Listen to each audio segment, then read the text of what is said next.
नमस्कार दोस्तों, आप सभी का स्वागत है हमारे इस यूट्यूब चैनल एस्पायरेंट हिमाचली में, जहां हम हिमाचल के एस्पायरेंट्स के लिए पॉलिटी, हिस्ट्री, इकोनॉमी और करंट अफेयर्स के साथ-साथ हिमाचल जीके को सिंपल और एग्जाम ओरिएंटेड तरीके से डिस्कस करते हैं। हिमाचल के अंदर रीजनल मूवमेंट्स की इस सीरीज में हमने देखा कि कैसे 1857 के बाद हिमाचल हिल स्टेट में कौन-कौन से लोकल मूवमेंट्स या रिवोल्ट हुए।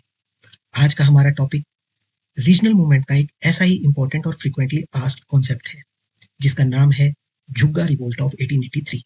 अगर आप HPPSC, HAS, SAT, TGT, TET जैसे कॉम्पिटिटिव एग्जाम्स की तैयारी कर रहे हैं, तो ये टॉपिक आपके लिए एक इंपॉर्टेंट टॉपिक्स में से एक है। चलिए अब जान लेते हैं कि आखिर झुग्गा रिवोल्ट था क्या।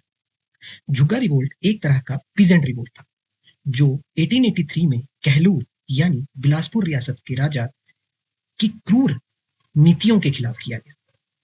उस समय कहलूर के राजा अमरचंद थे। इस रिवोल्ट का एपिसेंटर घेरवी नामक स्थान रहा। अब इस रिवोल्ट के नेचर के बारे में समझ लेते हैं। इनिशियली ये रिवोल्ट नॉन वायलेंट नेचर का था, परंतु बाद में ये वायलेंट नेचर का हो गया। समझने की बात यह है कि रिवोल्ट इनिशियली ब्रिटिशर्स के अगेंस्ट ना होकर राजा के रूल्स के अगेंस्ट था। अब रिवोल्ट के कॉजेस को समझ लेते हैं।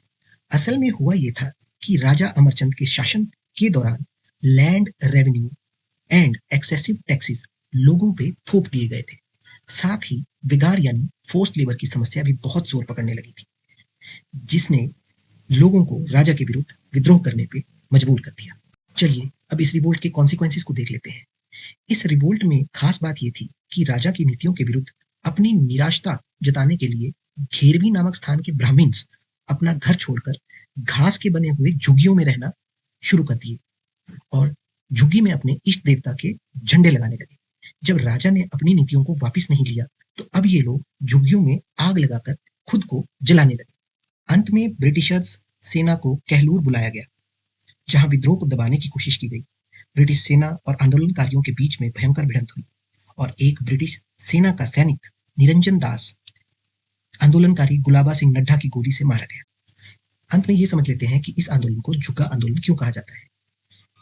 क्योंकि इस आंदोलन में झुग्गी बनाकर आंदोलनकारियों के द्वारा राजा की नीतियों के विरुद्ध विद्रोह किया गया था, इसीलिए इस आंदोलन का नाम झुग्गा आंदोलन पड़ा। इसी के साथ आज का हमारा टॉपिक यहीं खत्म होता है। आई होप कि आपको झुग्गा आंदोलन के बारे में सभी इंपॉर्टेंट चीजें समझ आ गई होंगी। अगर आपको आज का टॉपिक इंटरेस्टिंग और हेल्पफुल लगा हो, तो इस वीडियो को लाइक करें, दोस्तों के साथ शेयर करें और चैनल एस्पायरेंट हिमाचली को सब्सक्राइब जरूर करें। अगले वीडियो में हम हिमाचल हिस्ट्री का एक और इम्पोर्टेंट टॉपिक लेकर आएंगे। तब तक के लिए पढ़ते रहिए, सीखते रहिए और अपने सपनों को सच करने के लिए कंसिस्टेंट मेहनत करते रहिए। इसी के साथ कल फिर मुलाकात करेंगे। तब तक के लिए जय हिंद, जय हिमाचल।